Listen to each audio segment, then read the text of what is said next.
धर्म तत्व को ना समझना कितना भयंकर होता है।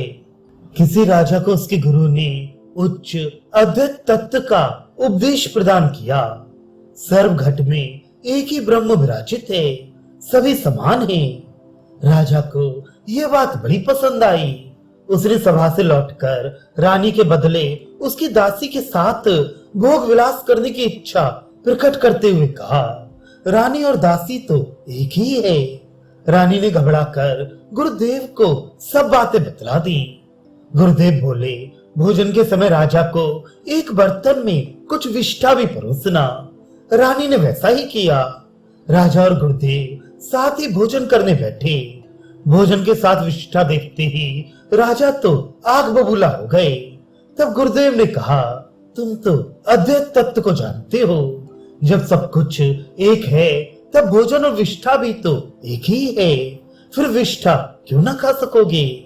इस पर राजा क्रुद्ध होकर बोल उठा, तो फिर आप ही क्यों नहीं खाते?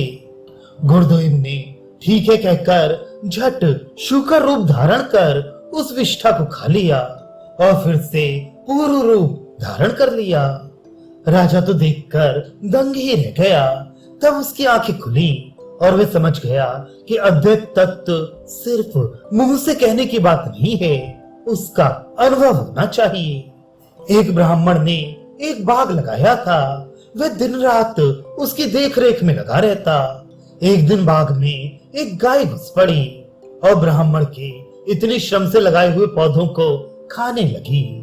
ये देखते ही ब्राह्मण मारे गुस्से के आग बबूला हो उठा और उसने गाय को इतना पीटा कि वह मर गई। ये खबर तुरंत फैल गई और सब लोग ब्राह्मण को गौ हत्या के लिए दोषी ठहराने लगे।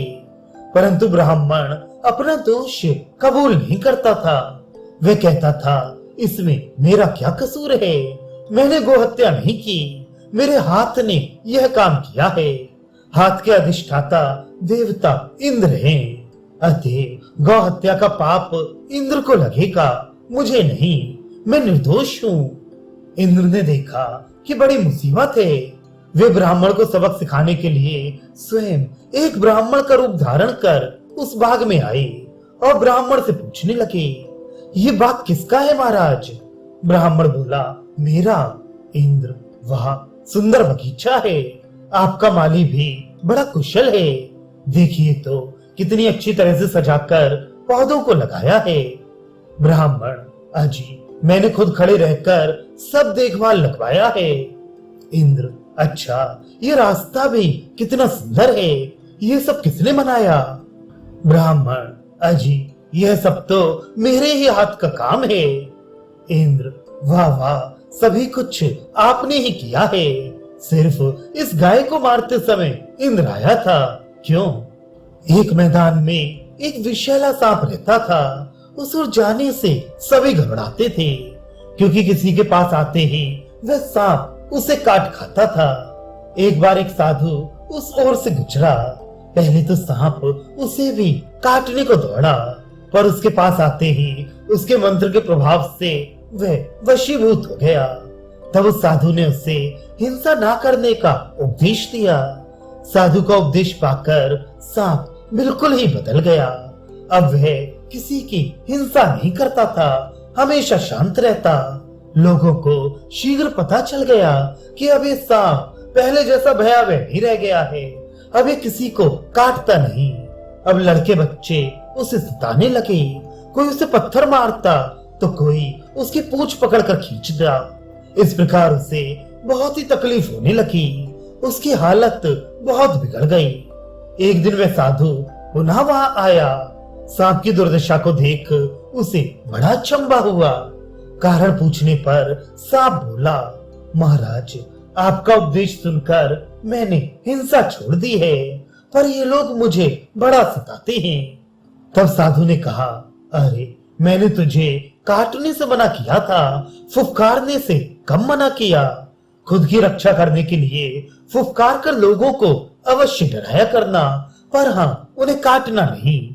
इसी प्रकार तुम संसार में रहते समय कभी कभी आत्मरक्षा के लिए दूसरों को भय दिखा सकते हो, परंतु किसी को हानि ना पहुंचाओ। एक बार आचार्य ने शिष्यों को उपदेश दिया, सभी वस्तु नारायण है। शिष्य ने इसके शब्दार्थ को ही ग्रहण किया, मर्मार्थ को नहीं। एक दिन कहीं जाते समय उसने रास्ते पर एक हाथी को आते देखा।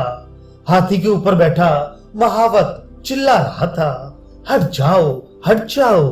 पर शिष्य ने मन ही मन विचार किया, मैं क्यों हटूं, मैं नारायण हूँ, ये हाथी भी नारायण है, फिर नारायण को नारायण से डर किस बात का। ऐसा सोचकर वह वहीं खड़ा रहा। हाथी ने पास आते ही उसे सूंड से उठाकर दूर पटक दिया। उसे बड़ी चोट लगी।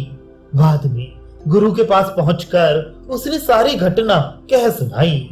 तब गुरुजी ने कहा, ये ठीक कहा कि तुम भी नारायण हो और हाथी भी नारायण है, पर हाथी के ऊपर बैठा और एक नारायण तुम्हें जब सावधान कर दे रहा था, तब उसकी बात तुमने क्यों नहीं सुनी।